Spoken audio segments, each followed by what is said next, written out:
All right, week number 6, overview. Uh, learning activity. Aphorisms first. Someone who says, I am busy, is either declaring incompetence and lack of control of his life or trying to get rid of you.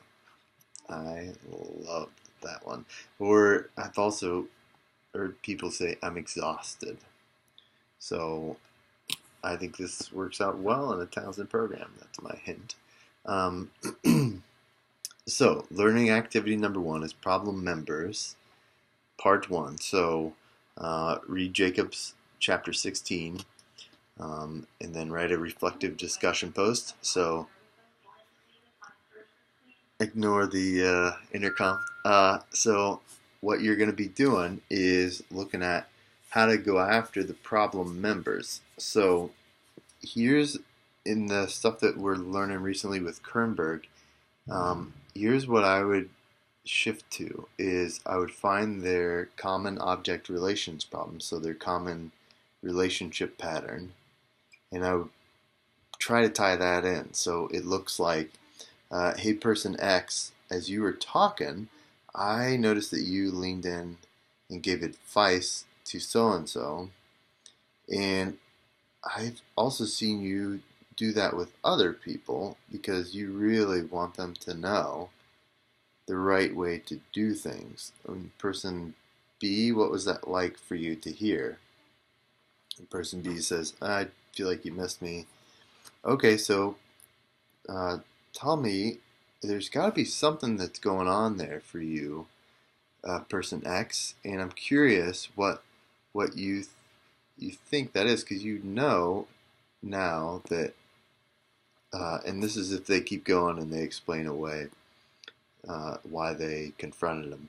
You know now why they jumped in, or why they don't feel like you connected, and yet you're still trying to defend it. I wonder what that is, that's getting in the way. Or you make a guess of, um, I think, knowing what you've shared earlier and throughout the group, that you really think that people want to just fix things.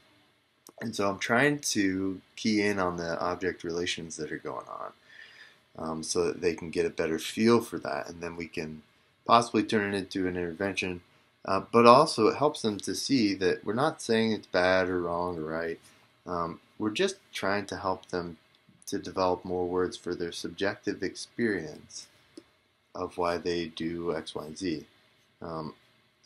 Learning activity 2 is group members part 2, and so you'll go into the same. So this one is part 6 in Cloud and Townsend. Tell me, so here's what I want you to try to tie this in. Tell me what you think the difference is between learning activity 2 and learning activity 1 and how they address the problem members. I would love for you to add that in. Follow the prompt, but if you could add that in, I would really like to see if you guys are able to tell the difference, or what differences you're seeing and the strengths of each perspective. And then homework level, or learning activity 3 is homework partner role play. As always, I'm really excited to watch these. So here's my overall comment from last time. I want you guys to get more active. I wish I could show you Courtney and Rachel's uh, video where it was almost as if they set it up going into the role play of what characters they would have, what their disorders would be, how they would interrupt. So real good preparation, and I've uh, hopefully I've given you enough feedback that you know what I'm wanting.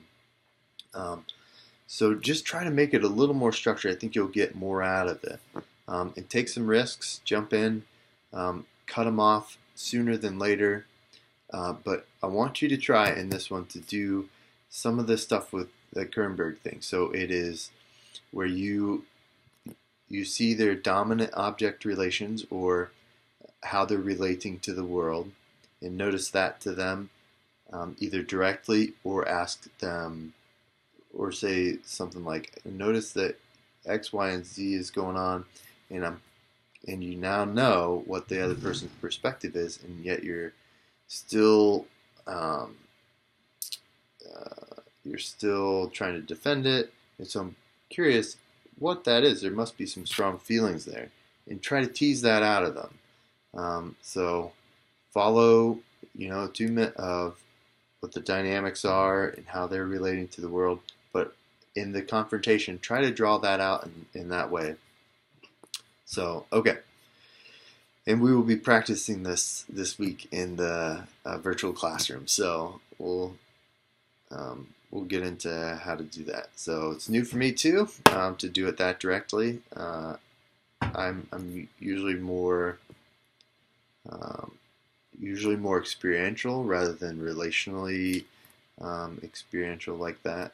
So because there's a difference in my head, it's becoming a little less fuzzy now. So okay, and then the learning activity 4 is termination. The termination session. So 2 to 4 pages, APA, and I think you'll do wonderful with that. So it can be APA or the bullet point, whatever you would like, because some of you did a couple different variations this last week, and both was wonderful. So whatever way is most comfortable for you, so feel free. And then so look forward to seeing you guys in the virtual classroom tomorrow night. Man, it's going to be a wild time. So I'm excited to see you guys. So see you later.